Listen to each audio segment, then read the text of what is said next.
Go bigger than a hell ring, things like you heard on the decks. Glover hold the court and give the chief no suspect. Politics in the mix, like Double Stewart Rich. Spinning tales from Black Wall Street, real life's the pitch. Doni Glover Show, be more news. Doni Glover Show, be more news. Welcome to BeMoreNews.com, the news before the news, where we uncover the truth. How you doing, man? Man, feeling well, man. What's your name? My name is Cardi Cornish. And you a legend? I'm a legend. You're a legend here in Baltimore City. Where we at right now? We live in the 17, Pennsylvania Avenue. The legendary Pennsylvania Avenue. Man, the last time I saw you here, you were doing something just across the street here. What were you doing? Oh, yeah, I had some food left over from an event. We brung it out. We fed a couple of people, man. Why you do that? Nice soul food. Why you do that? Man, the love that God has shown me in Christ, man, it overflows. That's how it overflows. That's right. We got more than we can use. We got more than we can handle ourselves. We try to let it flow. Let it flow to the next person. Yeah. We're proud of you, man. Thank you. And we're proud of your son. Thank you. You're watching BeMoreNews.com, the news before the news, where we uncover the truth. Business tips hotter than lava. Got that Midas touch. Stocks and blocks teaching youngins how to clutch. Ears to the concrete, finger on the pulse, dropping wisdom like Hova. Each word a joke. Doni Glover Show, be more news. Doni Glover Show, be more news. Doni Glover Show, be more news. Doni Glover Show, be more news. Walls painted black, history on lock. Blast off from Tulsa, rebirth like a clock. Markets rising from ashes to days. Donnie the narrator, truth runs in veins. Doni Glover Show, be more news. Doni Glover Show, be more news. Doni Glover Show, be more news. Doni Glover Show, be more news.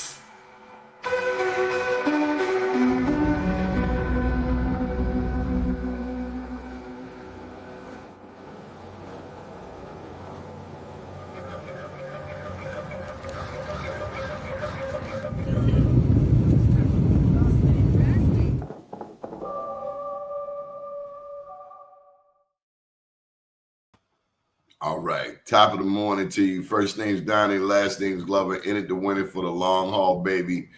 All right. Waiting on our co-host, but I guess he might be dragging behind a bit. Regine, good morning to you. Good morning. How y'all doing? They good. Regine, I've been waiting for 3 weeks to hear you pronounce your full name. Regine Renee LaBrousse. LaBrousse. I could now, do the whole wrote for real. He may be practicing in front of him. I'm like roll like with that you mix with crabs. No, roll like bro, like go, roll. Like man. Yeah, bro, welcome. We add a lot of special spices to our names. We do it the way we do it, unapologetically. Unapologetically, it is what it is. Now deal with it with a smile. We don't care if you can't pronounce it. You'll be all right. You know? All right. Regine, I didn't get a chance to meet you in person, but Corey has bragged so much about you. Ro, I did meet you in person. So let's just get straight to the heart of it. Being from Baltimore, last southern state, Maryland, just before the Mason-Dixon line, I done heard all kinds of jokes from Corey over the years about people from up north. And I get it. But we're not going to do a North versus South thing. But I would love you to educate us. He took me by Al Jackson's Treme Museum. That's a good one. And I tell you, there was so much history. I wrote this book back in 2021 on Black Wall Street. A lot of people don't know that the first blacks that made it to Oklahoma came from Florida. Seminoles. Yeah. And so I got to digging, and then of course in New Orleans you have the parades that feature the Black Indians. So there's so much I want to talk. I want to talk to you about Black Indians. I want to talk to you about the French. New Orleans. A lot of people don't know had the richest Black people in the country. That's right. Free Black people. Own properties, own businesses, doing it. Involved in politics, in press and media, all of that from the get-go. Donnie, Come on, bro. did you know the very first Black governor in the United States was a Black man in New Orleans? So bring it on. I'm taking notes. His name was PBS Pinchback. Pinchback. PBS Pinchback. He became governor because the governor that was there died, and then he was the lieutenant governor, and he took over. And for about, I think, 90 days, he was governor of the state of Louisiana, and he became the first Black governor in America. And this is not like during civil rights time. This is way before then, you know. And here in Louisiana, especially in South Louisiana, because you do know it's two different Louisianas, right? Well, they told me there's New Orleans. That's right. There's New Orleans, and then you got New Louisiana. Yes. That's my class so far. And we love them both, but they totally different. You know what I'm saying? But PBS Pinchback, down South Louisiana, we have a term that's called passe blanc. You know, passe blanc means you could pass for white. You know, and PBS Pinchback was actually passe blanc. You know, but a lot of times, America, I really believe that America doesn't give New Orleans the credit that this city deserves as being what I call the culture capital of America. It just is. This is the culture capital of America. A lot of American history is rooted in New Orleans. You know, the food, the music, especially Black history and Black culture. You know, you take New Orleans and Atlanta out of America and we're going to lose Black culture. You know, I'm just going to be real with you. You know, a lot of the culture that we celebrate and claim as American culture, legitimately, is New Orleans culture. French. Corey took me to, it's a square downtown, and around the square you can see the French influence, the Spanish influence, and then there was the British influence. But we got to also add in African influence, and I did not know this until my most recent trip. You claim Gullah and Geechee culture. Oh, yeah. Because I thought it was just on the East Coast, but it touches the Gulf Coast as well. And then don't forget the Caribbean. And I was just going to say,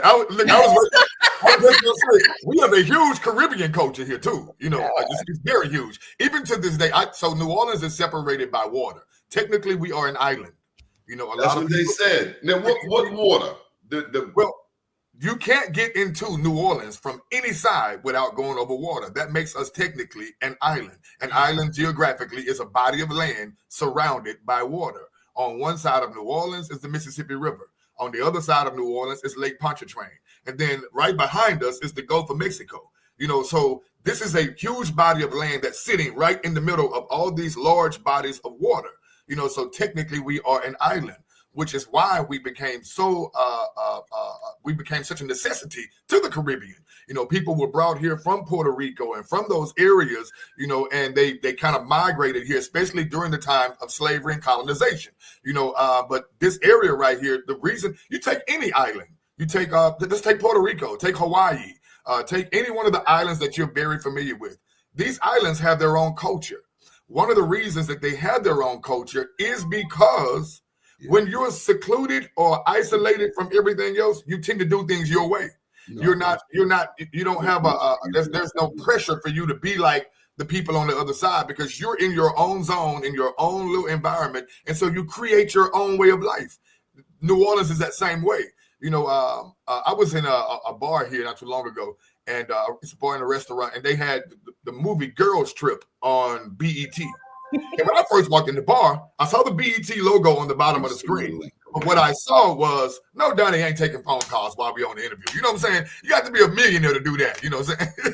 It's probably Corey. Was that Corey? It is Corey. So, but I was watching, when I came in, they had the movie Girls Trip playing on BET for some reason. But I didn't realize it was Girls Trip.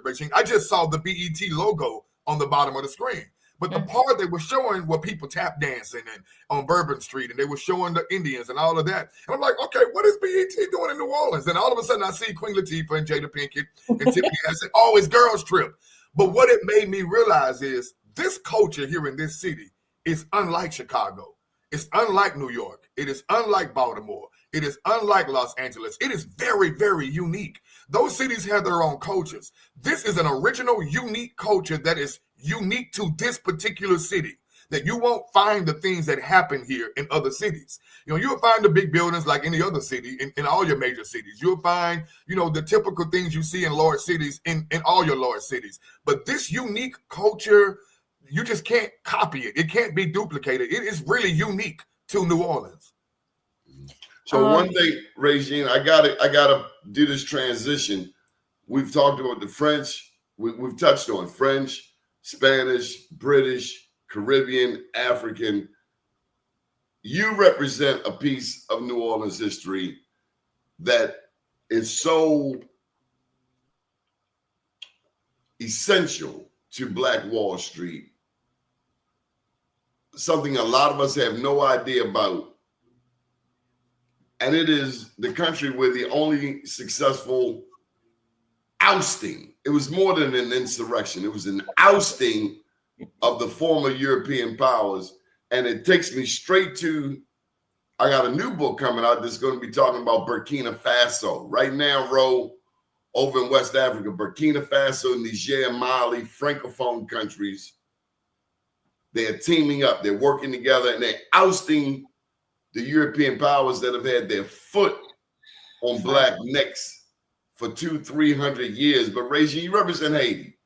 Shout out to Toussaint Louverture, Jean-Jacques Dessalines, Henry Christophe, and there was a Jamaican in there too, Buki Mine, if I'm not mistaken. That's a Bookman. That's right. A Bookman, man. Mm-hmm. No, very, very rich history, and I'm definitely blessed. Although New Orleans has always been my home, both of my parents are from Haiti, and they made sure that I knew my Haitian history. So growing up with that Haitian heritage in this rich city of New Orleans, you're absolutely right. There is no other city in the United States like New Orleans. Hands down, you cannot dispute that. And a lot of that, as I've learned more and more over the years, is because of its relationship and shared heritage with Haiti. During the 1790s, when the Haitian Revolution began, which lasted over a decade, you had a huge migration of folks from Haiti to New Orleans that doubled the size of the population and inevitably changed the culture forever. And that culture is still alive. And how I describe that culture is I ain't taking nobody's bullshit culture, and I'm making my way for us. I think that's the most important thing that came out of Haiti to New Orleans until this day. You cannot tell a New Orleanian how to run his or her life. We're founded in the basic principles that we're human, regardless of your skin color. And because of American politics that eventually settled down into New Orleans, race became an issue. But the folks coming out of Haiti, they were white, they were mixed, they were Black. Some were free, some weren't. It was really a mix of all of that. But unlike many other cities in the United States, even those who were still enslaved, it wasn't the same type of slavery. Like folks in New Orleans required basic minimum of humanity and was not settling for less. And this is where sacred spaces continue to evolve, like Congo Square, Yes. within Treme. And it wasn't just a Sunday off type thing. It was, okay, Sunday is our day, we're going to worship, but we're also creating our own businesses. And those who were enslaved eventually bought their freedom. That wasn't happening in other places in the United States. But there was this profound demanded respect that was earned. I said, you know what? I will eventually get there, and I'm not going to give up, and I'm going to keep working hard until I get it. And then this is where real places like Treme being the oldest establishment in the United States where people of color owned properties. They owned where they live. They created businesses for the community. And then eventually other things started erupting, like benevolent societies that were led and created by our people of color. White people didn't create that. We created that. And as American politics continued to settle into the city, this is where divides really came in. This is where racism came in. You have the French Quarter. On the other side of Canal Street, you have the American side. You feel the difference in the neighborhoods. You feel the energy in the French Quarter. You feel it in Treme. You feel it on the other side of Canal Street and other parts of town. Ain't no city do it like New Orleans. There's no doubt. I want to piggyback on something that she brought up because she's exactly right. First of all, I don't know why, but all my neighbors are Haitian. You know Well, I need to come to your neighborhood. Where you at? I'm on the West Bank. I'm on the West Bank in Algiers. You know what I'm saying? And for some reason, all of my neighbors are either Haitian or Jamaican. It's a beautiful vibe. My streets smell like weed most of the time, but it's a beautiful vibe. It's a beautiful vibe. I will say there's something she pointed out that I don't think a lot of people realize about New Orleans. We are so unique in our culture that people assume that everybody in New Orleans are people who are just black people. You know, but this city really is, a pun intended, a gumbo. It really is a gumbo. We have a huge Greek community here. We have a huge Jamaican community here. We have a huge Haitian community here. You really can feel, as she say, you can feel that gumbo all over the city in little pockets. But something she pointed out that I think a lot of people don't get, the very first black neighborhood in America is Treme. Treme is the oldest black neighborhood in America, and it's still popping. When I say popping, I mean, it is the heart of jazz music. Jazz music started in the Treme area. You know, it is the heart of New Orleans. You can't have New Orleans without Treme. You hear me? It's like you can't have this city without Treme. Those roots are that deep, and it's still there. There is a street here in New Orleans with 90-something% black. Hey, young king, how you doing? Yeah. And his name is Christophe, like King Henry Christophe.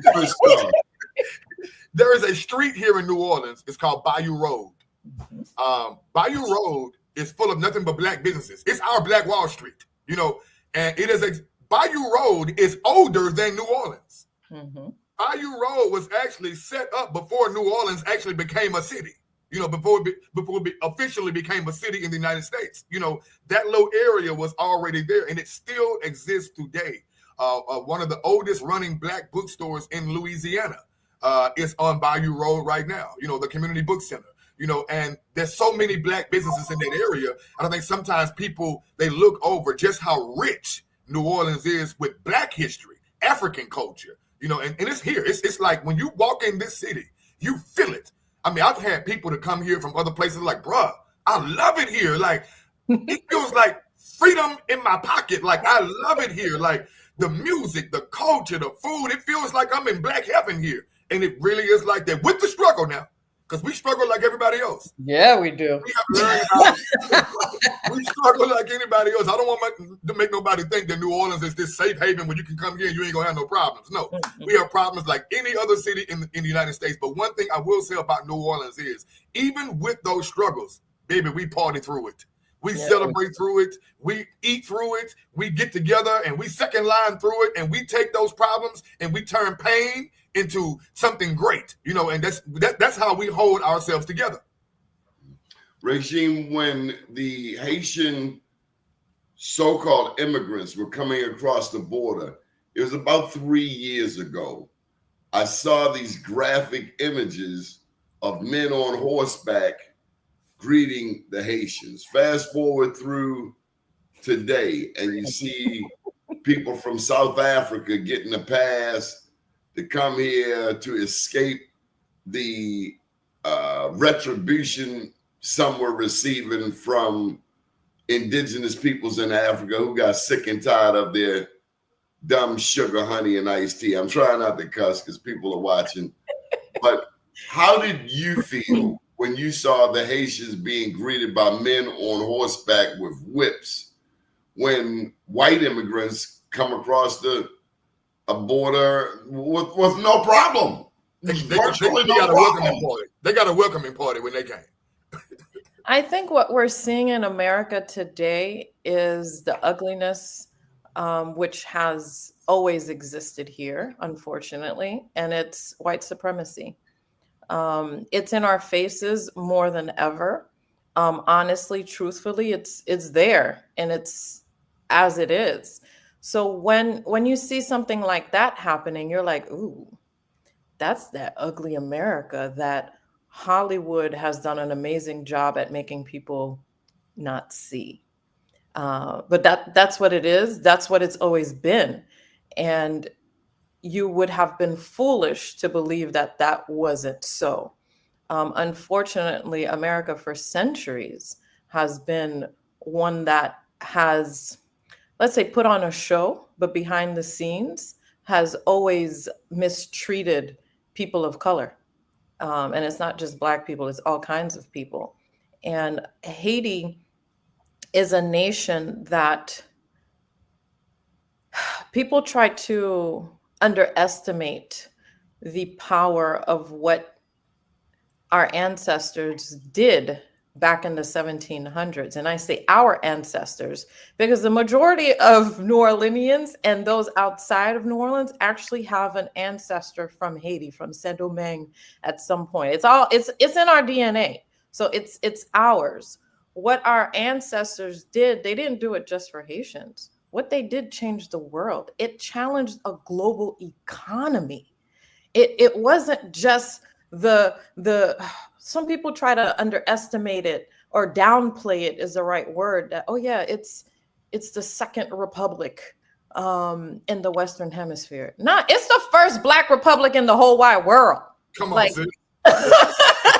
like, could you imagine that being done in the 1790s? And Like, the vision of the people who thought about it could happen. and all the work that has been put into ensuring that that nation isn't successful. Yes, they paying child support from 1700, 1800. Like, who They does paying- that? They Who paying does restitution. The Jealous. country has been suffering since then. And, you know, to say Haiti has these issues these past couple of decades, excuse my language, but that's bullshit. Hillary Clinton went down there and took them people's money, didn't she? There's so many things that have happened. And me as... I can't say that. We Democrat, right? But we're not going to get into politics, but we're going to stay in the humanity of things. What is happening and has been happening is inhumane. Bottom line, no matter who you are, no matter what your skin color is, it ain't right. And right now, the world is being face this other pivotal moment where we got to face the truth of things, and we need to make decisions that's best for humanity, not best for the white supremacists, to say it blankly, or just for a small group of people. And we need to stay grounded in that and take actions behind that. I think it's interesting. Whoopi Goldberg had this very interesting discourse on The View yesterday. I don't even know who the other people on the show. I know Joy. That's about it. I don't know the other ones on there. You know, the show changed too much for me. I'm too old to keep up with them. You know, but the lady was on there. The lady that's on the end. Obviously, she's Republican. You know, but she started talking about Iran. And she was talking about the treatment of people in Iran. And she was saying that doesn't happen anywhere in the world.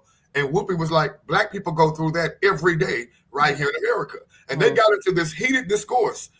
This conversation on this debate got so heated that Whoopi had to go to a commercial break because she was trying to explain to her, you're more interested in how Iranians are being treated, but you don't realize that African Americans right here in America are being treated that same way every day. And the lady was like, oh, nobody's lynching. She's like, they do it all the time. We wake up every day and have to remind our kids, you know, don't go in the wrong neighborhood. Make sure you drive this way when you put your hands up, when you see them. We're still living in that time. I think sometimes we're blinded by the fact that we have some billionaires now.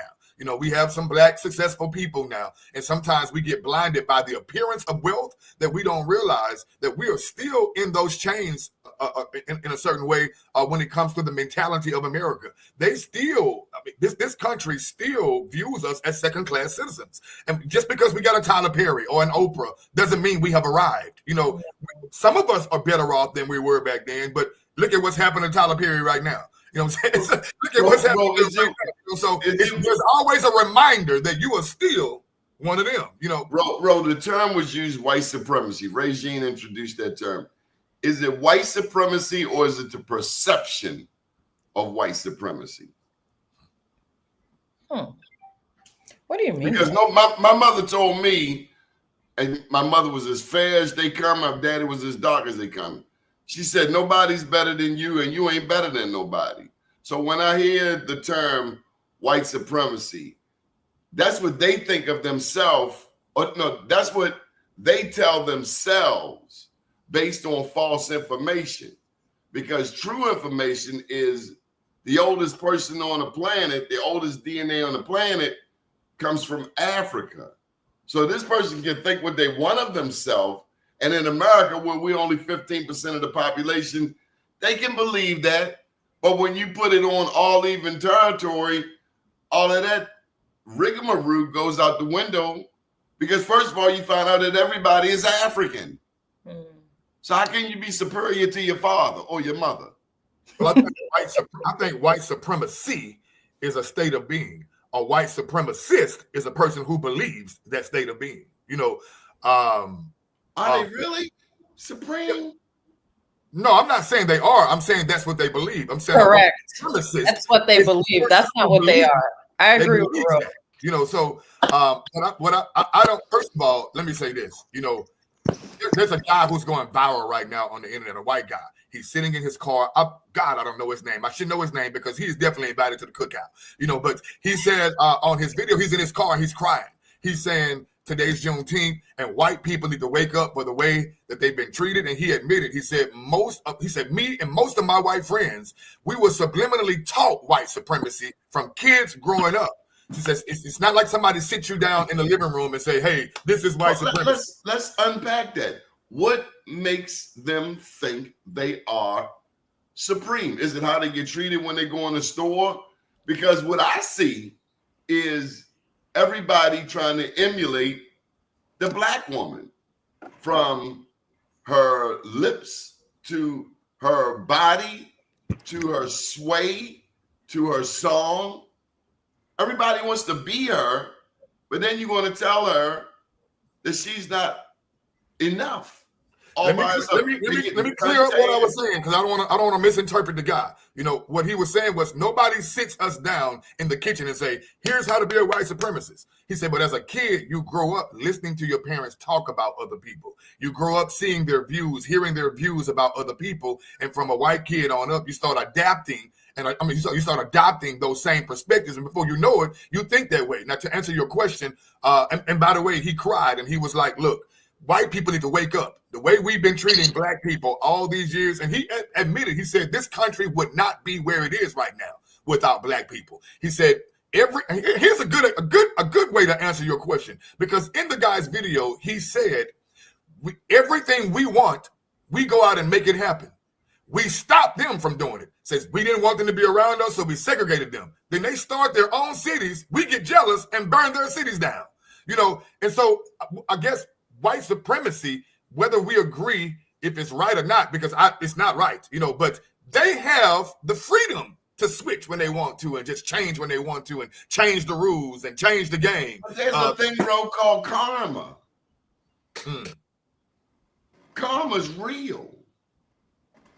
That same orange man over there in the White House, he's gonna reap what he sowed.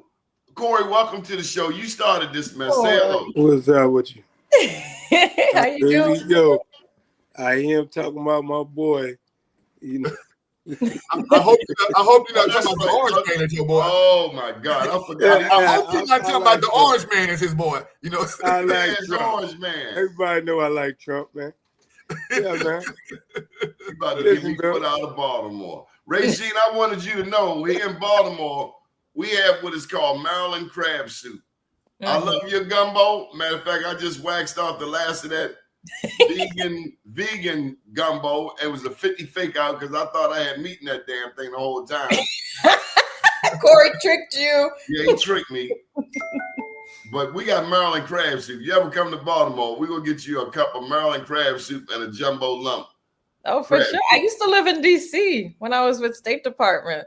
So I had that blessing. That ain't Baltimore. I know, but I have friends from Baltimore, and I had that blessing. You're absolutely right. It's not the same thing. I was a meat eater. Good. It's good. When I was a meat eater, I had some. It's pretty good.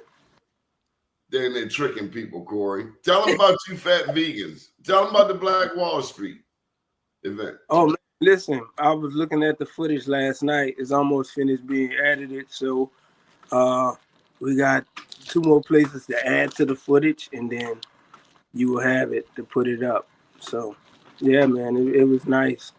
Wait till you guys see it. You're gonna like it. I'm still waiting on somebody to send me something on here. Talk about Corey. Trying to add it to it. But yeah, man, everything looked really, really good, you know. Well, Corey, let's go to this. When I come down there, both times you took me to the West Bank, you took me around downtown. I'm sorry. All right. He took you to the best bank. Continue. The best bank. Okay. Bro, don't get started. We don't say West Bank. It's called the best bank. Yeah, Okay. Bank. Wank, don't get started. But invariably, something that comes up in my visit is his discussion on the Mississippi River. Anybody want to touch that for me? The significance of the Mississippi. The mighty, he said, it's the mighty Mississippi. And then he made me memorize is the North American Indian Superhighway. He made me memorize that. Yeah, definitely. That's where the goods come from. It's been doing that since before it was America. Up and down the river, the goods traveled. The Indians used it. We got our hands on it. Now we use it the exact same way. You know what I mean? So that's how you had all of those different, and it's the same port cities. It's basically the same port cities all the way up, the same cities that the Indians had all the way up, you know? So Ro, can you take me into that history at all of the Black Indians who were here before the European? They came before Columbus. Well, I mean, I think everybody in this country, if you don't know, you better know that this is native land. You know what I'm saying? The Indians were here way before. I have a line in one of my spoken word pieces to say, we got to stop loosely using the word discover, because that usually means somebody had it and took it from another. You know, so, you know, somebody had it first and somebody showed up late and took it from another. You know, one thing I love about New Orleans, and I've done a lot of extensive research about Indian and African relation when it comes to history here in America. And the Black Seminoles don't get a lot of credit, you know, for some reason. We don't even teach that. You know, we don't even teach it in schools or nothing, you know. But the Black Seminoles are the root of pretty much how this culture is combined, you know, how the Indians and the African culture just combined. One beautiful thing I love about New Orleans is that, so here we have the Black masking Indians, you know, the Black masking Indians, you know, when you see people, looking like Indians, and they don't realize that that is a real culture here. You know, the Indian tribes in New Orleans they were designed to pay homage to the Native American tribes. They were designed to pay homage to those Native brothers and sisters who assisted the slaves when they escaped plantations, who assisted the slaves and found unity and community with the Indians. You know, when the white man realized that the Indians and the Africans were creating communities, they killed the natives, put the Black ones back in chains again. You know, and so to preserve their history, to preserve Andrew Jackson, correctly. So to preserve their history, the Africans picked up their cultures, picked up their rituals and their traditions and made it a part of ours. So imagine if somebody killed everybody in your family and you have nobody left to carry out your family legacy, nobody left to carry out the history of your family, anything. So the Africans say, look, these people ain't going to try to help us. You know what I'm saying? They are not our oppressors. They have done nothing but try to help us. So when they wipe them out, the Africans down here said, you know what? Well, we're going to pick up their traditions for them. We're going to carry out their heritage for them because they have nobody left to do it for them. And so we start having the Indian tribes around New Orleans to celebrate that bond between the Africans and the Indians. So when you come to New Orleans and you see our Indian tribes wearing these big feather suits and all of that, that's just us saying we ain't forgot. We haven't forgotten that massacre. And these people are our family. They showed us nothing but love. They helped us. We helped them. We were building something great with the Indians until that was destroyed. And so here in New Orleans, that culture is still celebrated to this day. We have more than 30 Black Indian tribes across this city. So you just explained something to me a little better than I understood. Come on, Regine, because I got questions. I want to add something, a tidbit that a lot of people don't know in relation to Louisiana and the Mississippi River. So when America was forming itself and becoming a stronger nation, what it needed to acquire was a huge land mass. Remember, at this point in time in the 1700s, 1800s, it was just the East Coast. Correct. So the Louisiana Purchase in April 30th, 1803, this happened thanks to Haiti. Haiti was giving the French a whole lot of problem. Everything west, or a huge chunk west of the Mississippi River, was owned by France. Napoleon, who is known as one of the greatest emperors in the world, got his ass whipped. He got his ass whipped by Haitians. And he said, wait, Haiti is the most lucrative of our colonies. We cannot lose Haiti. I would rather sell this huge land mass, which is from the mouth of the Mississippi River all the way up to Canada, almost over to Oregon, Portland. I would rather sell that. And that is known as the best real estate deal in history. The Louisiana Purchase. The Louisiana Purchase. That happened thanks to Haiti. This enabled the United States to control the entire Mississippi River, which was a huge economic point, transit point for trade. And military. Giving the U.S. its huge landmass and control and power, removing threats from additional interference from other nations. All of that thanks to Haiti. You know, that same thing happened in Florida. You know, the Seminoles pretty much ran South Florida. You know, that land was still owned by Spain at the time. Until 1831. Andrew Jackson sent his soldiers down to Florida, got their ass whipped. That mother. Got their ass whipped. You know, he sent 5,000 more soldiers down there. The Black Seminoles and the original Seminoles were working together. They defeated them again. They realized they could not stop. This army I got a whole piece on my new album called Seminole. That they could not stop this legion, this army that was built by Black and brown people. So guess what they did? Bought the land from Spain. Yeah. They end up buying the land from Spain. Now they own the land, so they can do whatever they want to do with the people in that land. That's how the Seminole people got to Oklahoma. When they bought the land, they moved the Indians to Oklahoma and put the Black ones back in chains again. You know, that's pretty much how it went down. So the Louisiana Purchase, the Florida Purchase, it was all about the same thing. Control, power. Yeah. Come on, Corey. You coordinated this insurrection. Might as well finish it. One of the stories I read about was Henry Adams, and I put him in this book. Henry Adams was a native of, I think, Shreveport or wherever he was from. He paid for Blacks to leave the South and go to Liberia. Because not only were Blacks leaving the deep South to go to Oklahoma, some chose to go all the way back to Africa. And, you know, of course, there was Sierra Leone. I think that was the country where they sent British expatriates, Blacks who fought for the British in the Revolutionary War. They got them up to Nova Scotia and then they sent them off to West Africa. So, Regine, I wanted you to touch on how do we move forward? There's so much about our history that we do not know. Everything we're told about Haiti is something negative. Roe, Bing, they always find the strength that they want the rest of us to know. Tell me about how you find that strength. Tell me how we move forward. So, one important fact that I chose to do in my career, so I was a US diplomat. So I was promoting American culture overseas. And New Orleans is a strength. Me being from New Orleans, being able to tell that true story made a huge difference. And I was blessed to be able to live the past 14 years of my life in Haiti.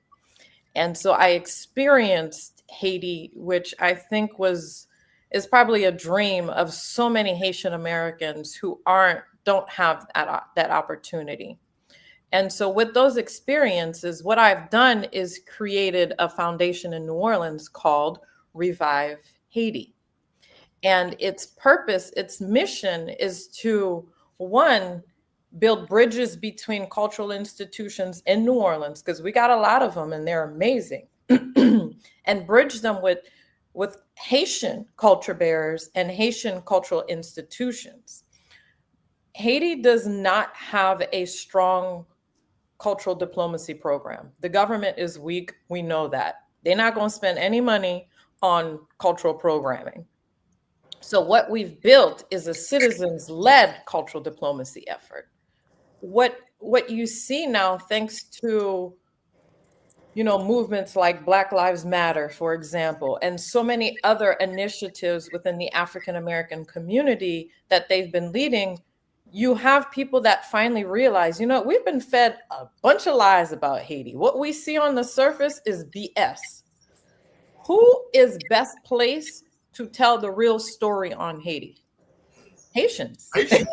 Haitian culture bearers. So this is why we put this organization in place to work with existing organizations in New Orleans and the US who are looking for richer programming, who are looking for people who can give the live content, giving that space to Haitian culture bearers to tell those stories and to do it in synchrony. So Revive Haiti, New Orleans-based foundation, is taking the responsibility to orchestrate that properly. So it's not a one-off effort, so that it's something that's consistent, that just keeps growing. You got to give people who know the real history, who live it every day, the space, the spotlight to actually do it and to contribute to a larger effort. We know from L'Union fait la force, which is the founding principles of Haiti back in 1804, our ancestors knew that this would be a hard effort and said, you know what, you may have different viewpoints, it don't matter, but you have to be united on some basic principles like freedom. And we know today a lot of our freedom also includes not just liberty to walk the streets, but to maintain and control your finances. I think how people spend their money is extremely important. A lot of people have fallen for the consumerism trap. You work, you spend and buy crap. Who are you buying from?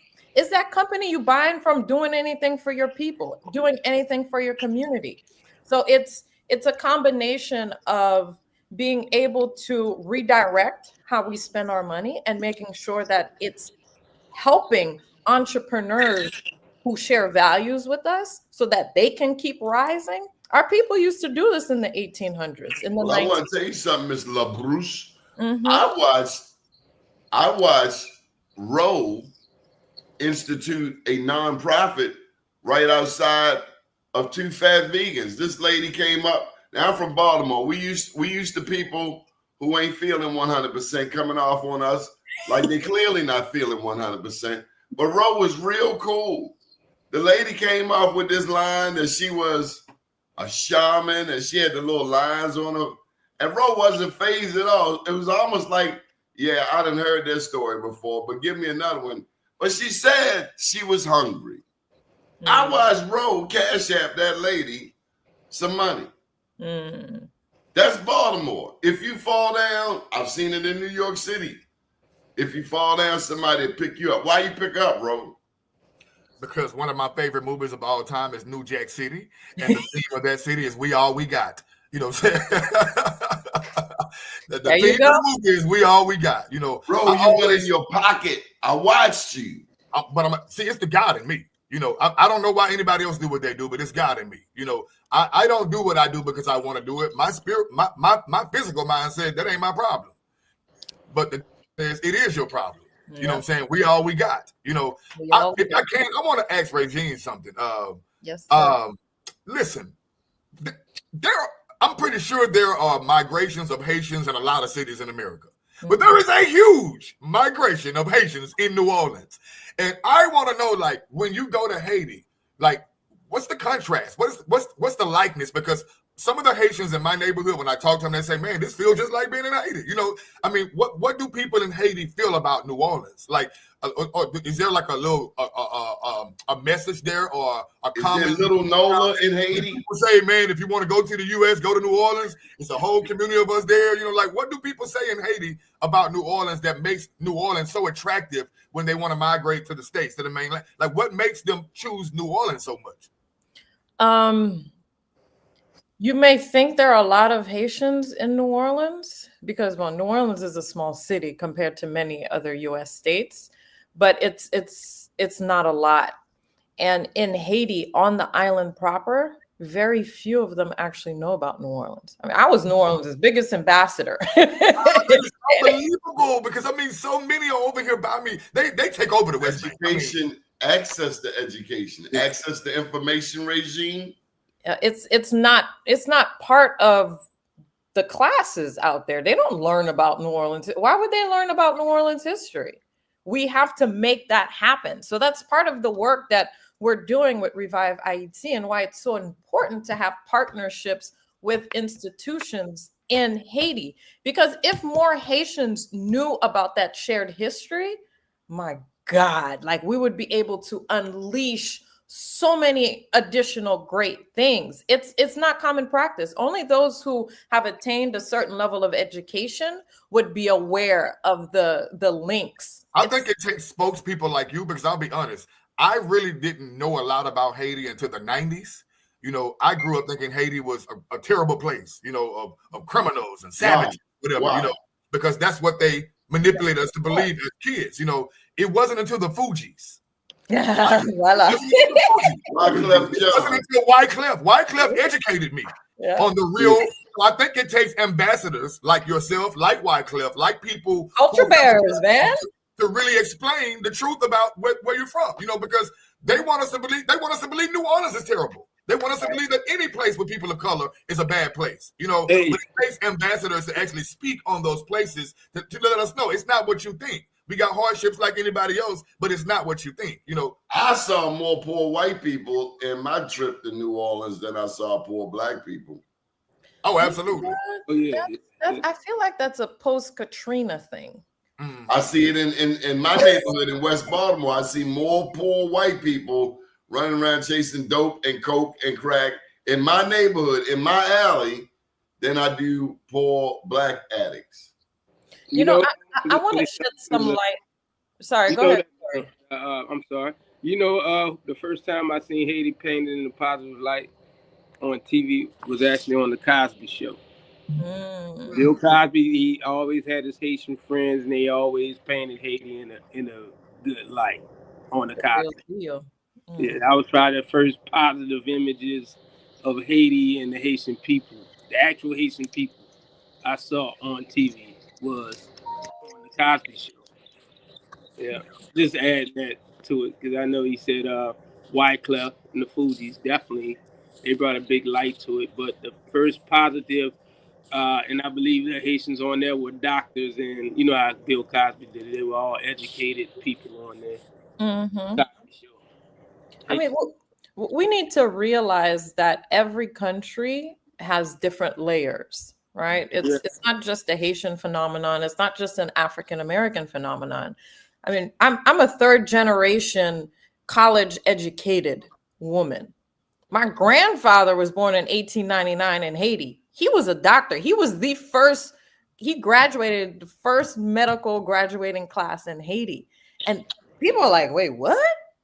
It takes us going above and beyond what the general perceptions are. And can't nobody do it like us. We have to take that initiative. I grew up in New Orleans during a time where it was not safe to go to Treme. That whole part of town was, you don't go there. And my parents are immigrants. Both of them are doctors. Both of them are Haitian doctors. Pardon my ignorance. Why don't you go there? It was very dangerous. For and who?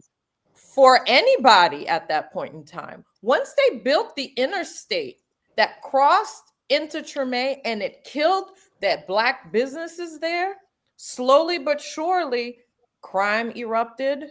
Drugs were all over the place. Oh, you would get got over in Treme. Yeah. Oh, yeah. Yeah. Oh.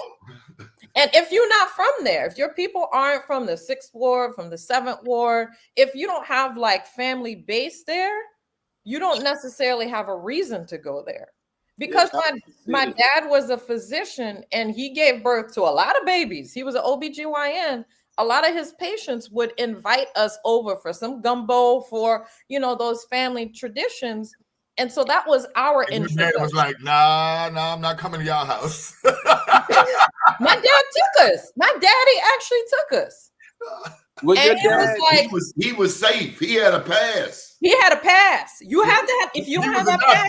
They ain't gonna mess with the doctor. They ain't gonna mess with the doctor. If you don't have that pass, don't take your butt out there. was your dad friends with Dr. Mom Point? Yes, absolutely. Mom Point, wasn't Mom Point Haitian, right? I think Mom Point, yeah.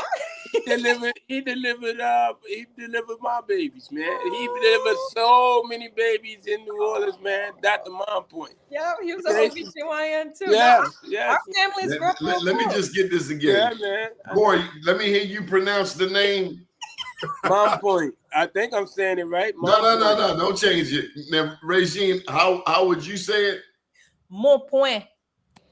Oh, Mon Point. Okay. Sonny got to scratch his head. He can't get with this New Orleans lingo, man. I got it. He don't know a lick of French. Yeah, I never heard that nobody Haitian pronounce it. It was all Black Americans. New Orleans people say Dr. Mom Point. That's how it. If you're reading from the American Anglophone lens, that's what it says. Point, man. I'm glad you said that. In my second book, I talk about the Black newspaper from an African American perspective. The first Black newspaper is Freedom's Journal, New York City, in English. I went digging, like, is that really the first Black newspaper? And I found out the first Black newspaper was in Sierra Leone. In Sierra Leone, it was obviously in French, but the second was in Haiti. So the Haitian and the Sierra Leonean newspaper is before Freedom's Journal, but it goes to the very point, not all of us speak English. Some speak French, some speak Wolof or Swahili. We speak many languages. And so I made the mistake of looking at our history through an English lens. Only in America do we speak one language. In other countries, it is almost mandatory that you speak multiple languages. So I'm a big Afrobeat fan. I love Afrobeat music. I have the #1 Afrobeat station in the world, 595. We have accumulated more than 250,000 listeners online. We play only Afrobeat music. And my sons, because they're around me so much, they got to listen to Afrobeat. That's all I listen to. So my sons have started learning to speak other languages by listening to the music. And a lot of Afrobeat music is in what's called pidgin, and pieces of different languages. So Afrobeat is based out of Nigeria. That's the home base for the culture and the root of Afrobeat music, out of Nigeria. And in Nigeria, some of them speak French, some of them speak this, some of them speak that, some of them speak this. So what happens is when you've got 10 different languages around you at all times, You start picking up on this, and you pick up on that, and you pick up on this, and it becomes pigeon. It's like a pigeon carrying stuff from here to there, and you got the pigeon picked up a worm from over here and picked up some dirt from over here, and it's like one big pile over here in the nest somewhere, you know. And that's the gumbo. That's the gumbo, you know. So in New Orleans, it's very similar to that because there are so many cultures here. There are so many people from different areas. The pronunciation of words can change in a minute like that. You know, what this means can mean something else on another side of town, you know, and it's like, it's very, very like that.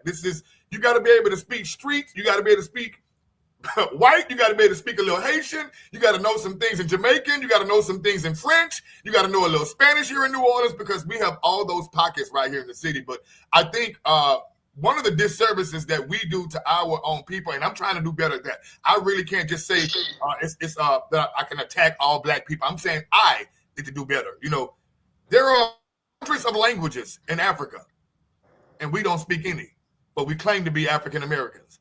You know, it is ridiculous that we can't even converse. We can't even have a conversation with somebody in Africa unless they speak English. You know, and over there, English is mandated. It is like mandated in school to learn English, but they also have to learn the language of their area. I have friends in Johannesburg. I'm going to push back on you, Ro. Mm-hmm. If you put black people in a certain space, there's a rhythm to how we move. Now, we don't have to speak Nigerian or any language that's in Africa, but when you see black people interact, because remember, we in America, we come from various parts of Africa, and some of us were already here. Not all of us came in the bottom of a slave ship. Facts. You look at Mansa Musa, the richest king who ever lived, he sent 1,000 ships from Mali to the west. We've always been in this part of the world, but there's a certain rhythm. And I'm gonna give you a classic example. You're a black man, you walk past any black man in the world, it's going to be eye contact, because the first thing is he cool? Is he not cool? As long as you walking normal, the brother's more than likely to give you what? A nod, one of them. A nod. Well, that's because a large percentage of communication is nonverbal. And when you touch on the African part, you know, my grandfather, Professor John Great-Theriot, he was an archaeologist and he was a librarian at Ahmadu Bello University in Nigeria, right? So he always say he speaks hundreds of languages. I remember seeing him as a kid. He'll come over, he even speak I tell him, say the dot, he click and all. He knew all of these different languages because he traveled throughout Africa dealing with all the different tribes and stuff. So even when I'm in Africa, I don't speak Swahili, but we find a way to communicate, you know, and it's nonverbal. And I don't know, something about the way people saying it, and you almost know what they talking about. You always find that common thing, you know what I mean? Like, oh, you mean this? They shake it, yeah. I don't know how it actually works, but it's just a nonverbal, and I don't know how you feel the expression like that to where you actually understand exactly what they're trying to do. Ro talked about pigeon. It's my understanding that the word okay is African. Okay, maybe so. I don't doubt it. It could be. I don't know. But I don't know. But see, that's the thing. You can't just say African because there are different types of Africans and there are different languages in Africa. South Africa is completely different from Central Africa. You know, in North Africa, you know, it's a whole different world in Johannesburg, and Cape Town, and those areas down there. It's a continent. You know. We keep forgetting Africa is a continent. It's a continent and not a country. Yes. I think we can't forget the American experience and the fact that our people, meaning people of African descent, have been evolving in a space where there have been consistent efforts to erase our culture, to erase our connection with our culture. So many African Americans only speak one language, not necessarily by choice, but because that's what was enforced.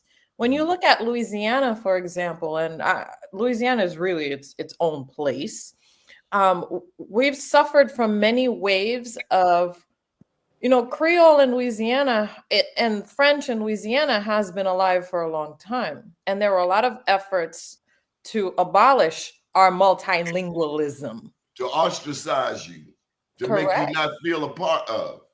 At one point, it was literally banned from being spoken.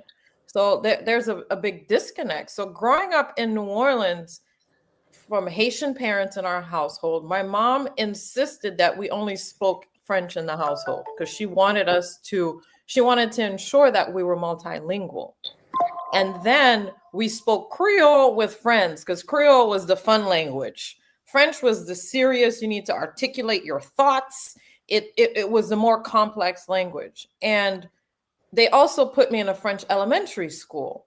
So I grew up speaking all three languages. And my friends who were from New Orleans proper, multi-generations in New Orleans, they didn't speak anything but English, but I could speak to their grandparents. So their grandparents like retained a little bit in their memory, but they were banned from speaking it. And then it became this language that was used when you didn't want anyone else to understand what you were saying. Is they, whiz they, niz they, yeah, boy, you heard?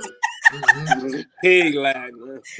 So there's that reality that we often forget and try to be hard on ourselves as African Americans. It's not our fault that we're disconnected with our culture, but it will be our fault if we don't do anything about it today.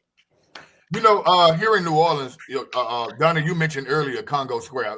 It may have been Regina. I forgot who mentioned it. Was me. Congo Square. You know, Congo Square. One of the privileges that we had with Congo Square is that on Sundays they would allow. I don't even like calling people slaves, you know, because that's the term they gave us. You know, enslaved. Yeah, enslaved people. You know, but when they would go down. War. What did you say, Corey? Prisoners of war. Prisoners of war. I like that better. You know, but when they would go down, they would give us Sundays. Sundays from 12 o'clock noon to 6 o'clock p.m. was the time that they gave us to pretty much go out there and operate in our native culture. You know, we could use our talents, our gifts. They played the drums. They sang. They prayed in their native language. They fellowshipped and everything. You know. And in Congo Square, in that area, one of the very unique things about Congo Square is that was a safe place for them to speak in their native language. They were not allowed to speak in their native language on the plantations. They were not allowed to speak. As a matter of fact, they would cut their tongues out their mouth if they did that, you know. But when they would go to Congo Square, you know, on those Sundays, that was like free to be black, free to be African at that time. And so those languages kind of stuck around for a while because they at least got a chance to speak their language once a week. I'm saying it to say this. In New Orleans, you know, one of the things that's very unique about New Orleans is the different cultures here that creates one big culture. It really is a gumbo, you know. It really is a gumbo. The way we pronounce words here, you know, a little different from, but the pronunciation of the words is. There's so many different cultures here pronouncing these words. You know, it's so many different ways to pronounce it. You know, I had a lady, she came in one time. She said, "Well, I stand at a hotel on Burgundy Street." And I was like, "What?" And she said, "I'm staying at a hotel on Burgundy Street."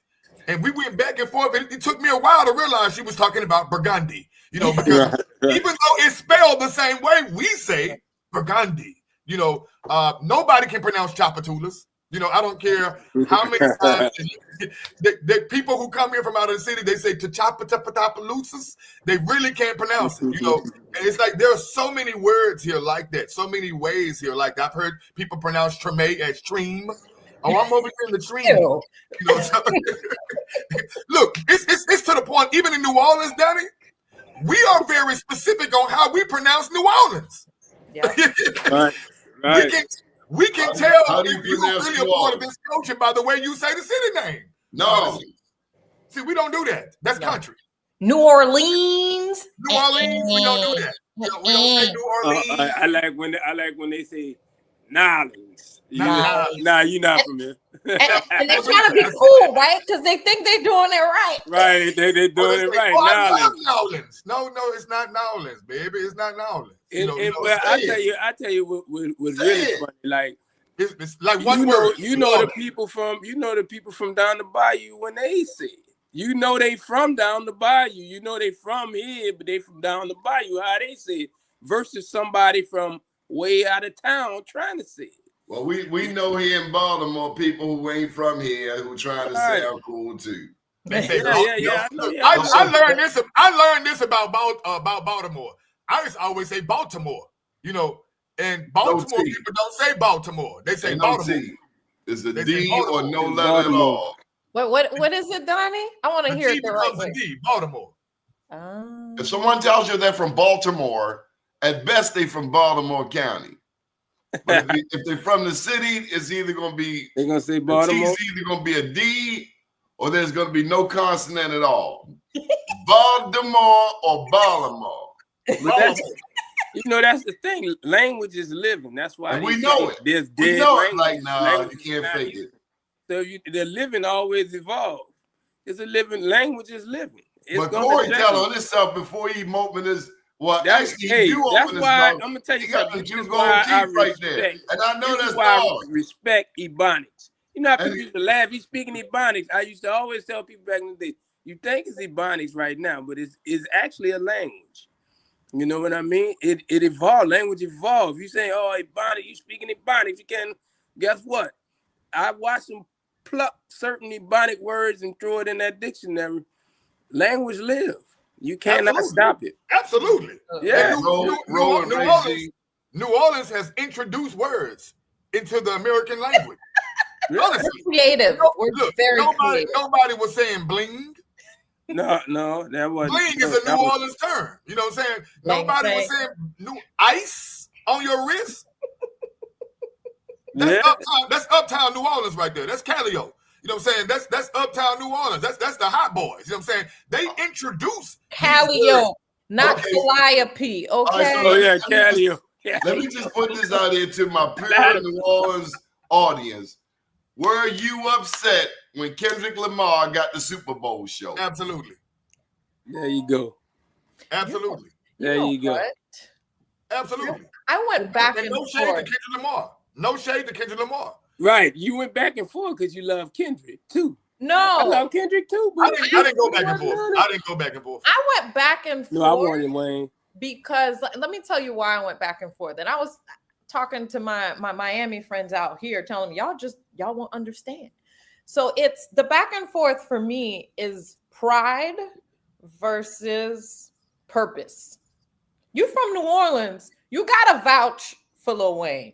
Like you've grown up with Lil Wayne. Like Lil Wayne moved into my neighborhood when I was in high school. And I was like, what? And so there's like this affinity, there's this loyalty. Like New Orleans people, we loyal as hell. So that's a debate. But when I first saw the show, first I was like, oh Lord, this man, he done took Lil Wayne's spot. Like I can't believe they didn't choose Lil Wayne. But at the same time, when you look at the level of thought put into every single word that Kendrick said, and the costumes and the designs and the lighting and everything, he did it. He did it. He nailed it, and he delivered a powerful message that went above so many people's heads that we know.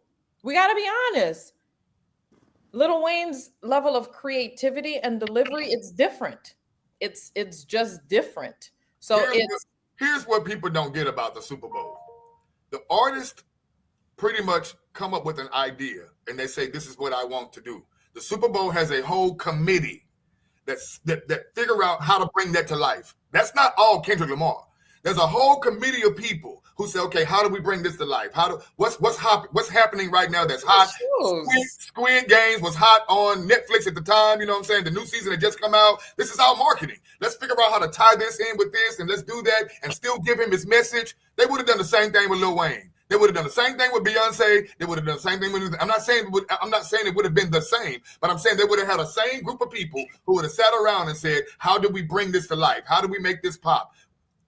Wayne doesn't have to. When you're at the Super Bowl, that's the biggest stage in the world. So there is a whole. They spend millions and millions of dollars on just the halftime show. So any artist they would have had, they would have performed above their normal level of performance. Okay. People are saying that now because they've seen the Super Bowl. and they've seen what has happened, But every Super Bowl is at a high level of performance. I mean, they have Rihanna flying in the air, Usher's out there dancing with roller skates and sparks and flyers and fire and everything. I remember when Michael Jackson just stood still for a minute in the crowd. They always have a level of high. I mean, when Beyonce came here, the power went out in the Super Bowl. The entire building went black. I believe that was, but I believe that was orchestrated. Is it okay to talk about? Is it okay to talk about rap music in New Orleans and not mention Master P? Because that was my first introduction. Well, honestly, in New Orleans, Master P gets more. Love. That was Master P. No, honestly, in New Orleans, Master P gets more respect as a businessman than a rapper. Honestly, here he is more respected as a mogul than just as a rapper. If you ask somebody to give you the top 10 rappers of New Orleans of all time, Master P probably wouldn't be on their list. But if you ask him to give them the top 10 moguls or business or icons, he's definitely on that list. He's definitely on that list. I'll tell you this: if Wayne would have did the show, it wouldn't have been as political. I give you that. It wouldn't have been as message driven. It would have been more entertainment driven. So as far as giving that the Black Power message, and that's what a lot of the NFL people was upset about. Like, wait a minute, when did this become a Black Lives Matter show? You know what I mean? In white football. Wayne probably wouldn't have done that because he's not that type. He's not an activist artist. That's not him. He's entertaining. He's not an activist artist. Kendrick is more of an activist artist, so he has those type of messages. So, I mean, Wayne got a couple songs with those messages, but his whole show is not centered around being an activist. Corey, for me, it's like a Lil Wayne song. But Donnie, for me, it's this world loves to use New Orleans to make money. Yeah. They love the New Orleans has had New Orleans and Miami are tied for the cities that have had the Super Bowl the most. You know what I'm saying? We've had the Super Bowl more than any city in this country. We've had WrestleMania. We've all the big events. They want to come to New Orleans because of this culture.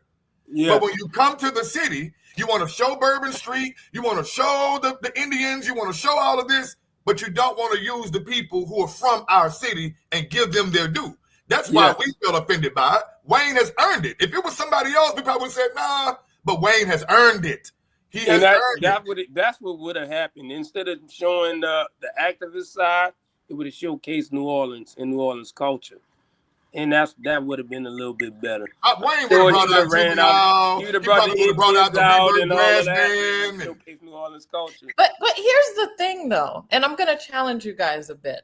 And don't forget, I'm a proud New Orleanian, too. Where we are today in America, what is the most important message that needs to be pushed as Black people in America, specifically? Self-love. And I think that as much as I love Lil Wayne, I really do, where we are in our culture as Americans today, we needed to be smacked with that reality. And New Orleans' culture had lots of opportunity to shine throughout the entire Super Bowl weekend. And I think what we don't do well, let's say what we do well as New Orleanians, we show up, right? We show up with our energy, with our creativity, with our pizzazz, but we don't necessarily prepare consistently. We're not always ready. Why is it during the Super Bowl, this is when all of a sudden there's money to fix the homeless issue? Because the NFL gives it to them. Right. That's not coming. That money coming from outside. Twice as much more money to fix it for a 2-month solution versus what the community has been working on for over a year, which would have required half that amount of money to solve the issue permanently.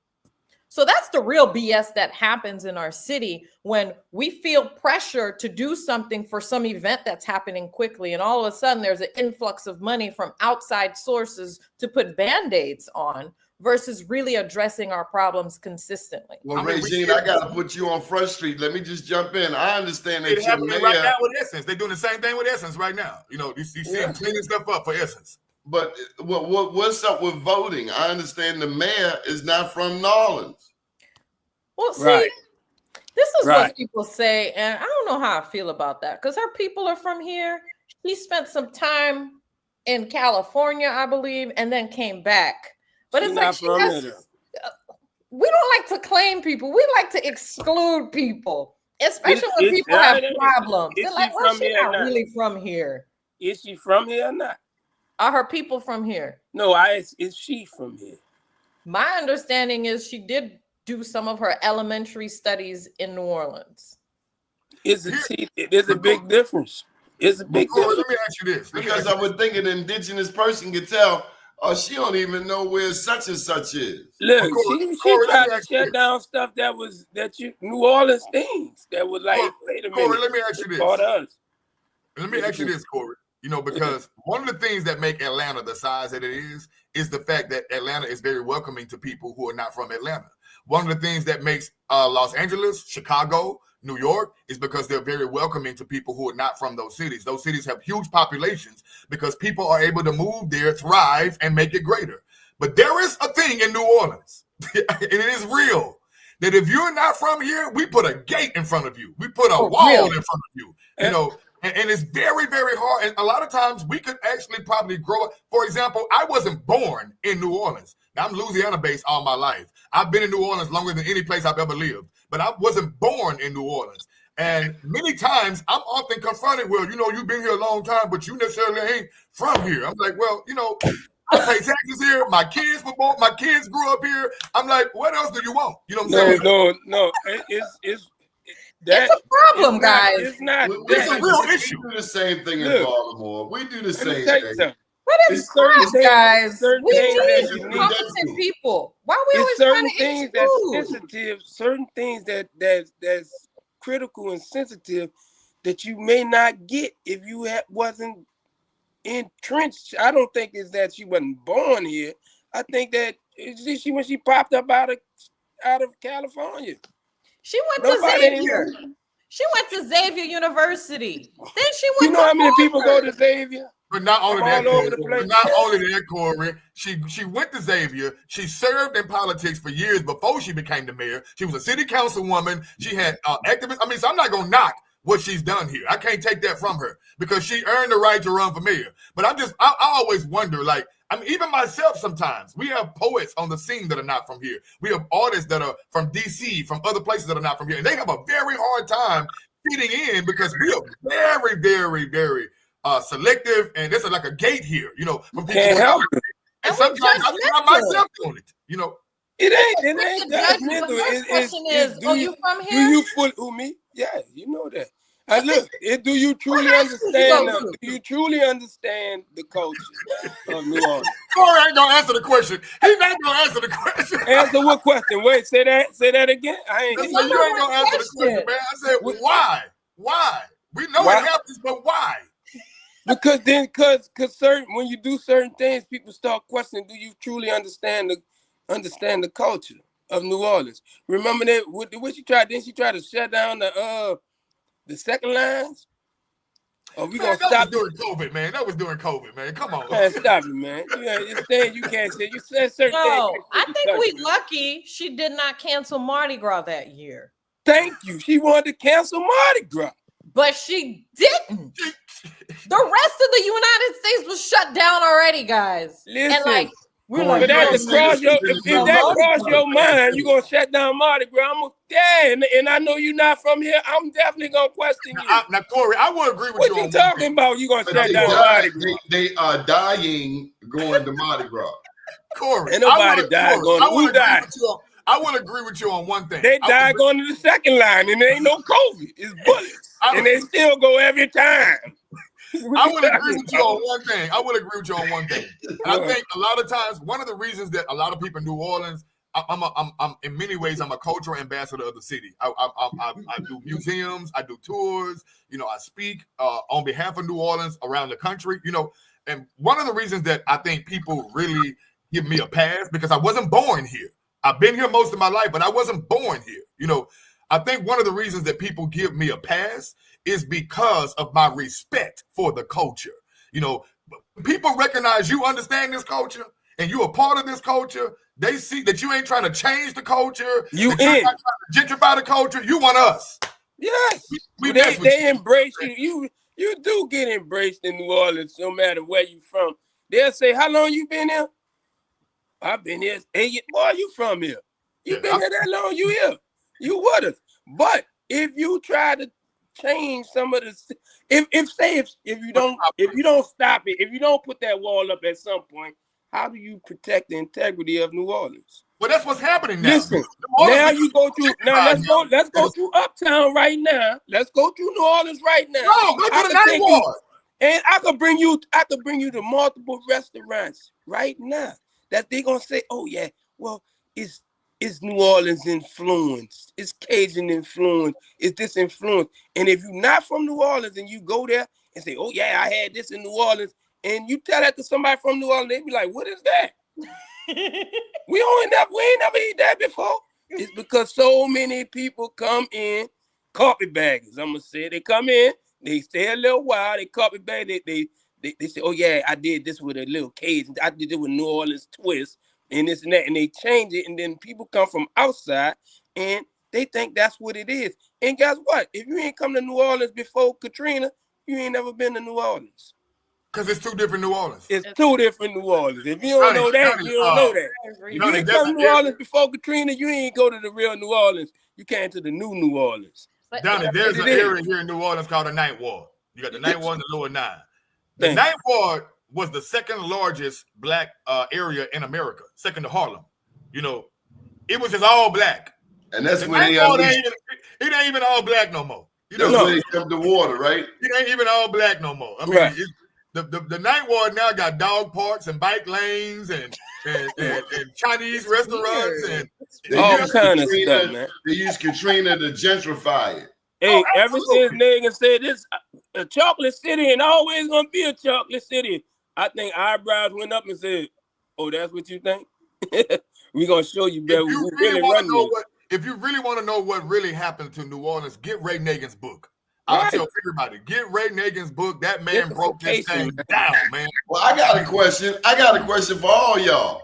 How long is Mark Morial going to run the National Urban League? Don't y'all have another job for that black man? Because he's been there like 20 years. It's like, damn, is he ever going to pass the ball? Well, we all allow nobody to talk about Mark Morial. So long as he wants. He can stay there as long as he wants to. We love the Morial. It's not Mark's Urban League. We like Mark. We like Ernest. We like all of them. Yeah, as long as he wants. Have ancestry from Haiti as well. Oh, Morial. Can anybody else touch the basketball? Can I shoot? Hey, listen, who you got to go against him? And why the people not voting him in? Regime. Bro, come on. Hey, dude, when we going to pass the ball? I'm Team Morial. Al Sharpton. Ain't you tired of seeing Al Sharpton? Don't you want a younger version of Al Sharpton? Can anybody else get on that? I don't want no version of Al Sharpton. I ain't gonna lie to you. I don't need no version of Al Sharpton. For what? This is something you want fat Al or skinny Al? You want dancing? You want dancing big head skinny Al? Or you want big Al? But Donnie, that's a very good point, though. It's a very good point, though. Yeah. The black leadership needs to start ushering in some new people in every even the Democratic Party. People are tired of the Wait. Let me tell you something. No batons is passed. Batons is taken. So you can't blame them people. Go take it. Now, what this generation do is start something else. Ain't nobody opened that lane up for Al. Al opened that lane up for himself, and I respect him for that. This generation don't want it. They just create something new. They don't want. Was he not an informant? And your generation don't respect informants. Oh yeah. Oh no, nobody respect that rat and stuff he did. That was crazy. Well, we say snitches get stitches. Well, you know, let's be honest, Bill. Some of that snitching stuff speak to the integrity of the person. If you could sit there and tell on everything something bad somebody else did, they always say, like your mom used to say, "How come you don't tell what you did?" One of the brothers in the group, let's talk about that. Let's talk about what you did. You know everything that man did. Now let's talk about what you did. Oh, we're gonna keep your stuff quiet, right? Nah, that's why it's not respected. One of the brothers in the group down there, he just asked a question. I think it's a very good question. He said, why did the black leadership in New Orleans allow New Orleans to become gentrified? And I can answer that question. One of the reasons is because Hurricane Katrina wiped everybody out. They wasn't here. They wasn't here. And so they got the city when it's at its weakest point. Correct. You know what I'm saying? And when there was nobody black here to defend their properties, there was nobody black here to defend our education system, there was nobody black here to defend our areas of the city, they took control of those things, man. They took, so when you imagine Katrina, when you are already, the majority of your part of your constituency is in impoverished areas anyway. You know, Katrina wipes them out. You know, they come back to a home to look and see what they got left. The roof caved in, and it would cost them a lifetime to refix what they have. So they end up buying these properties at dirt cheap, just dirt cheap. Pretty much stole the land, stole the properties, and before you know it, an entire area that used to be 99% black is now 60% black. You know, an entire city that had a huge appearance of black leadership and black. Now that's changed because these neighborhoods are not majority black anymore. So now this neighborhood that used to have a black city councilman now got a white city councilman. And this area over here that used to have all black constituency now got Hispanic over here. Kenner, which is a suburban area of New Orleans, has the largest population of Hispanics in the entire state of Louisiana. That was not like that before Hurricane Katrina. Bro, you ever been in New York City? You ever been in New York City? Oh, yes. Harlem going through the same thing. When you see a white lady jogging through Harlem, let me just tell you, Lenox Avenue don't even look like the same Lenox Avenue no more. You see the white people walking their dogs through the Magnolia Project. Absolutely. Hey, or in DC, a white lady walking her dog at Howard University and the dog taking a crap on Howard University lawn. I was livid.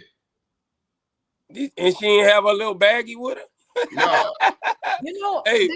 I want to mention in that same questioning and answering that question that a lot of us had to go into survival mode. Yes. And, we did the Haitian food crawl in May this year, and so many light bulbs went into my head because my family, we lost everything in New Orleans. Like, I grew up in the East, and it's been 20 years since Hurricane Katrina, and the East still hasn't got back on its feet. No, it's not back. It's not back, and it's been 20 years. So you're in a situation, no matter what your socioeconomic status is, you lost everything, and you literally have to pick up, make a decision, and get moving because you can't go back home. We were not allowed to even know what happened to our home for 3 months. So imagine for 90 days, you're like, did we lose everything? Did we not lose anything? What do I need to salvage? Is there anything I can salvage, or am I starting from scratch? A lot of us were in that situation. I literally left my house with my passport, my laptop, and clothes for 2 days. That was it. And I had just graduated from college, and I had to pick up and start from scratch. And when we did the food crawl in May, some of the light bulbs that came out was that, we still have a job at building community.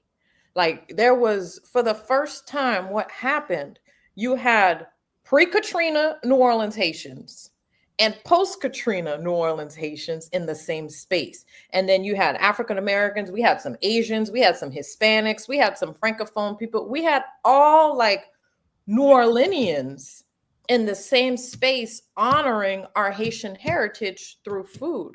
And it was like, you felt like this explosion of, oh, my people, I haven't seen you in so long. I even, in my survival mode, I forgot you, and I'm sorry. And I'm so happy that we're here together. Like, there was that feeling in that moment, in that space. We were together in Treme at the New Orleans African American Museum. So it speaks to what this gentleman is asking. Where was the leadership? We were hurting. everyone was hurting, including the mayor. Like the mayor showed up, but he wasn't like 100% Negan. He was like, shit, survival mode Negan. So many people had to flip into survival mode. And so many people came in and took advantage of the city, of our weak point. Yes. And we still haven't figured it out 20 years later. Well, you know, people was able to get loans for houses. They was getting low interest loans for houses from people from out of town, when people who lived in their house all their life. Grandma gave them the house. Couldn't get a loan to fix their own house. How many of us wanted to go? Corey, let me ask you, how many of us wanted to go back, whether it was DC, New Orleans, Baltimore? Regime, what I see a lot of times is, I'm just going to keep it 100. When we get that nice job and we move beyond the Beltway and then we move out to suburbia, I don't think we really want to take Keisha back to West Baltimore. But I'll say the white girl. That's important to talk about, bro. That's an important issue to talk about. You know what I'm saying? Because when you have kids, you got to think about it. Do you want them living in that environment? So it's a thing about the environment that has to change, and that's our responsibility. So it's in some ways, when you see the gentrification, you're upset, but in some ways you have to respect it because it's nicer. Let's be honest. It's nice. I'm gonna tell you what I don't like. You wouldn't have walked through that Magnolia. You wouldn't have walked through that Magnolia. I don't like West Baltimore inundated with white addicts after Nancy Reagan told us to just say no.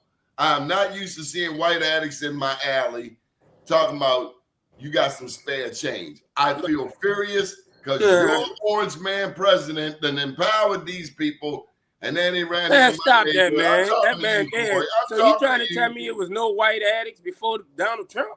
No, it wasn't. 2010, we didn't. I seen white addicts in Baltimore during Obama.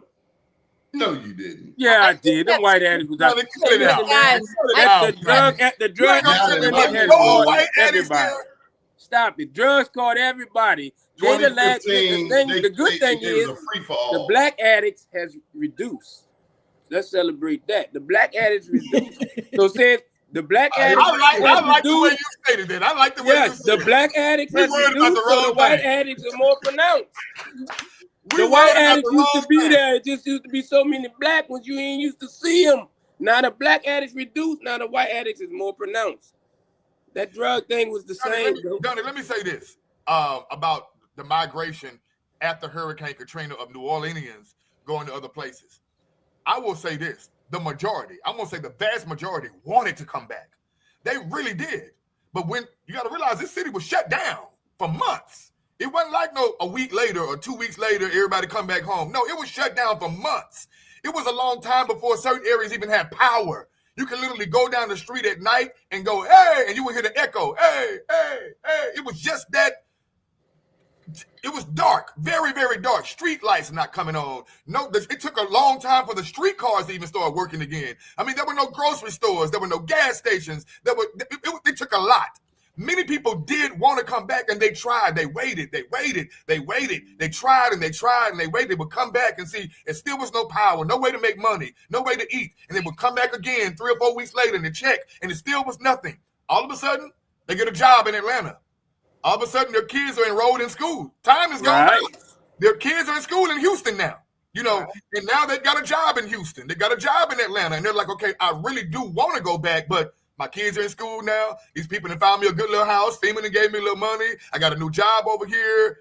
And so you start moving on with your life. That's why Houston now is called Hugh Orleans, and Atlanta is called it's called Hugh Orleans and New Atlanta, because half of Atlanta now is New Orleans and half of Houston is New Orleans. And here we say here that Houston and Atlanta are our cousins.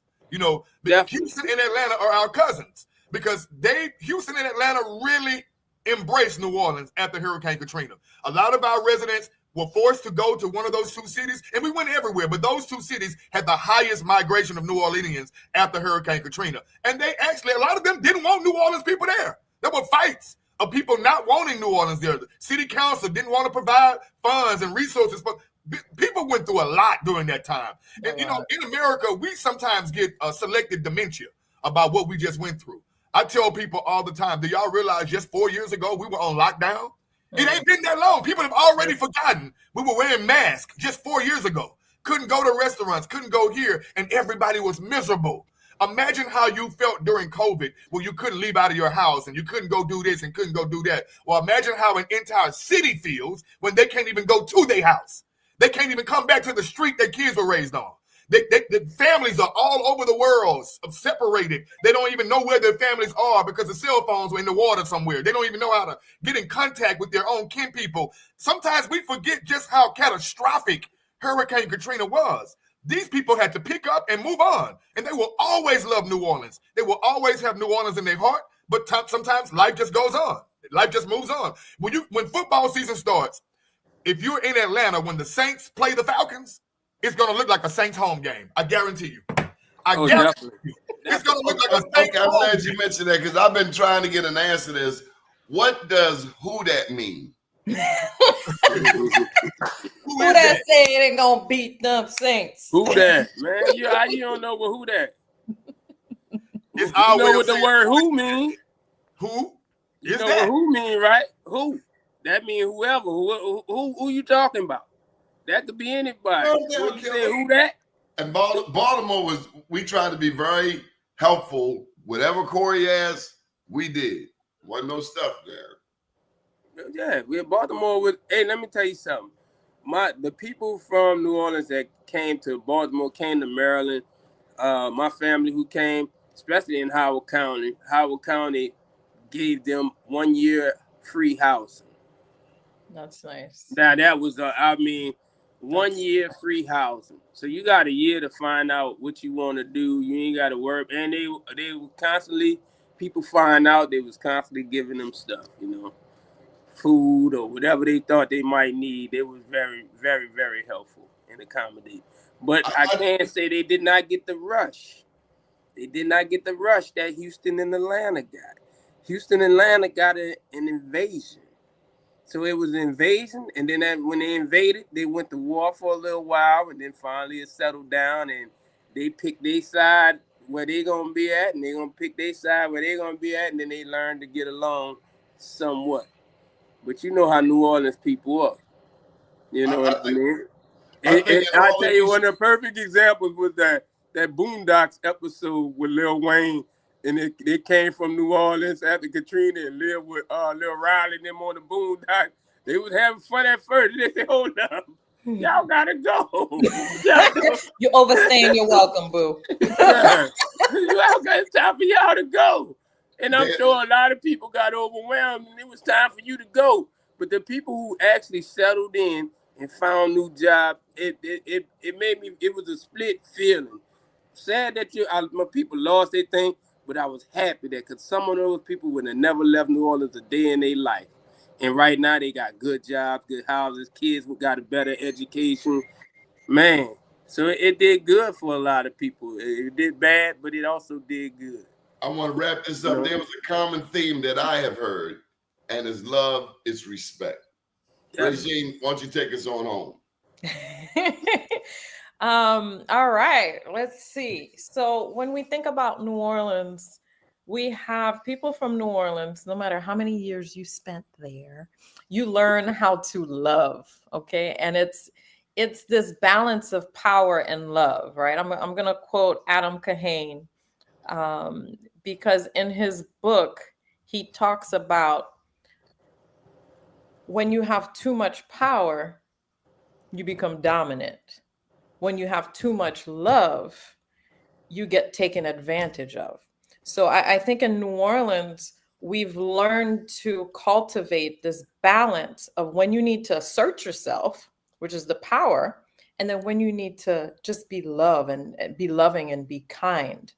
And through that process, this is where respect for the other really develops because you get to see when people show up and how they show up. And this is something that's developed and cultivated over time. So New Orleans is this special city where we're constantly faced with challenges, and you get to see how people show up with either power or with love and the respect that's developed within the community. How is that? That was good. Hey, Ro, how can people stay abreast of your media empire? How can people follow you?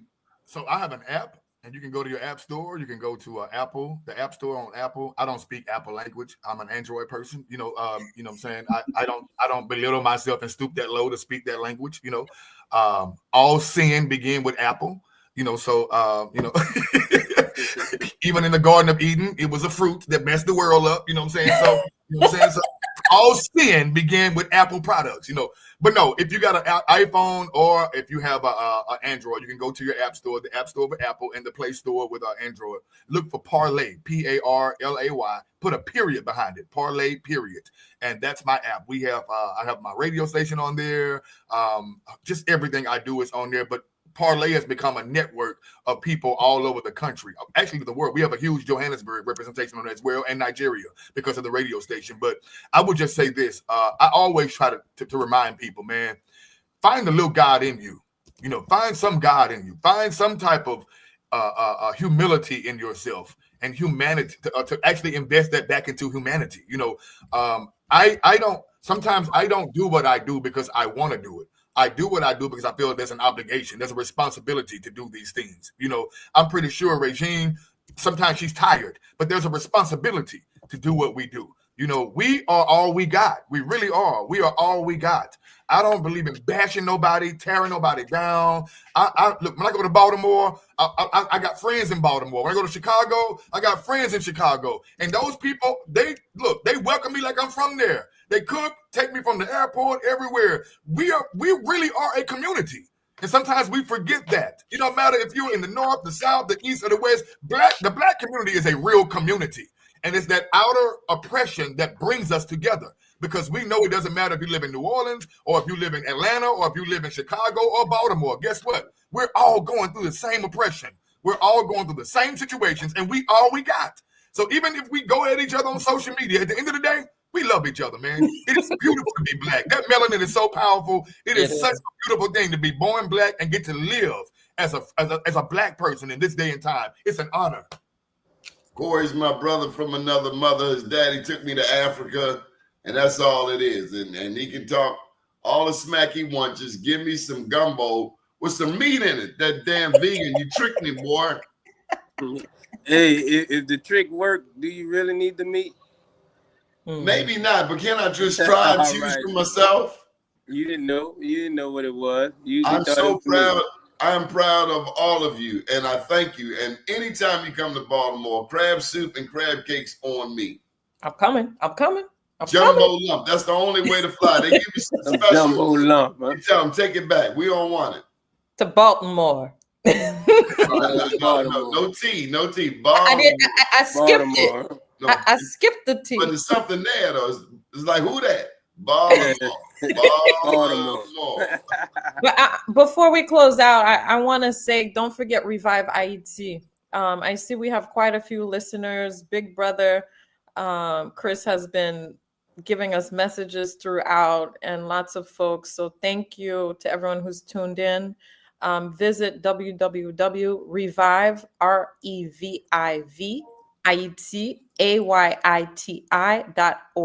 It's written in Creole, in Haitian Creole. So don't forget, so that we can enrich in the American narrative with New Orleans and Haiti. That's how you pronounce it? Hey, Revive IEC. Oh, look at this cutie. That's I got my grandkids for the summer. You a granddaddy? Look at you. Grandpa, look at that. That's no crack. You're having fun with Pop. Corey, you actually look young. I thought that was your daughter. I thought that was your baby, boy. No, that's 70 years old. He done fooled y'all. He got Grecians in his head. Hey, that's that vegan jerk chicken he got. And them vegan got him looking young, man. That's that gumbo he keep talking about. Now, pronounce that one more time. Revive IET. Revive IET. Correct. So that's how you spell it originally in the native Haitian language. So the native Indian, if you want to call it, the Amerindians. IET. And for the record, what is an Indian? An indigenous person?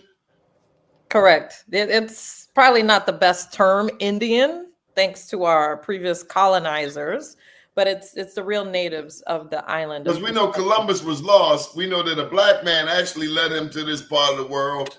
And we know Columbus was a thief on top of all of the other criminal acts he performed, including genocide. Ro, I'm proud of you. You taught me, because that lady came up and asked, I didn't have no cash on me. And you showed me how to handle a special person, because she was a little special. Because I don't care where you from, Baltimore, New Orleans, Brooklyn. You know when somebody get ready to crack on you. And Regine, she came up with this long story.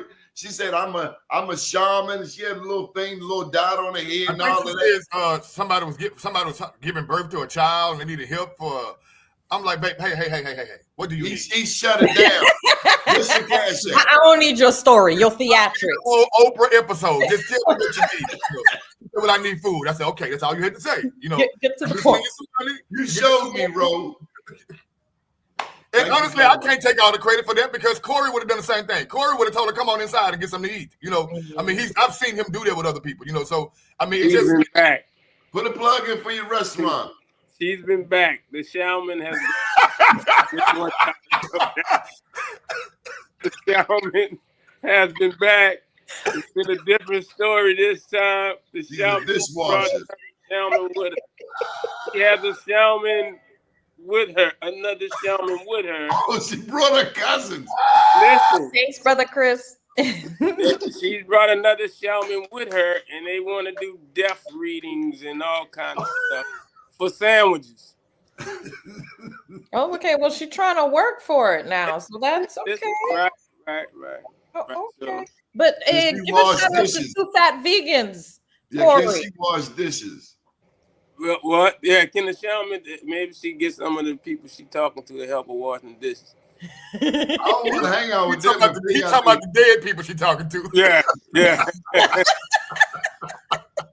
I gotta tell you this, bro. This on a serious note. I felt the ancestors in New Orleans. I felt similar in Richmond. You go past this tree where you hear they did a lot of lynching, but I heard the story of the insurrection in New Orleans where they placed people's heads on spikes all the way to the city. So I feel that spirit in New Orleans. I know the ancestors are talking to me in a bunch of languages. They're screaming like black people, wake up. Yep. Yes, sir. Thank you for joining us, and a beautiful morning to you all. Thank you for having us, Donnie. Really appreciate you. All right. Good morning, Ashe, my brother. Ashe. Ashe. Ashe.